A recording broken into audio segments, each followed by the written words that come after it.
ist ein anderer Ablauf als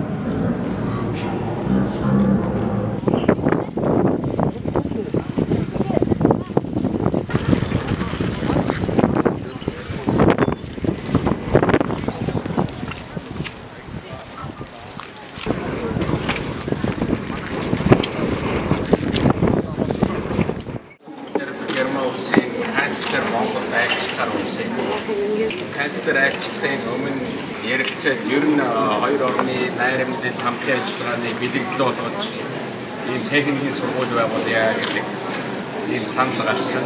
Тэгээд хэрвээ мөн Германд ашигт малтмуудын салбарт Монголтой хамтран ажиллах тийм одоо хамтын ажиллагааны гэрээ байгуулсан.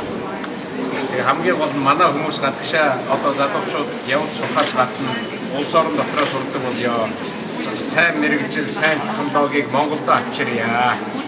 Тэгээд бид нар ашигт малтмуудаа сайн ашиглая гэвэл дотооддоо бэлтгэгдсэн одоо өөрийн боловсон хүчнээ тэр одоо үйлдвэр уурхаа дээр ажиллаулдаг болоё гэсэн ийм санаачлаг гарсан хэрэгтэй байна.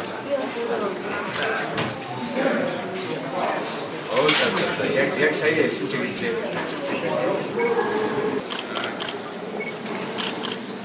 Нэг хамгийн одоо Монгол энэ эрдэмтдийг тавьсан нээштэй нэг дизель гэж одоо дизель гэдэг моторын үүсгэсэн эрдэмтгэ тэгэхээр бид нар дэлхийд хамгийн одоо эрдэмтдийн сурч чиглэлийнхаа улстай энэ одоо шинжлэх ухаантай хамт явж байгаа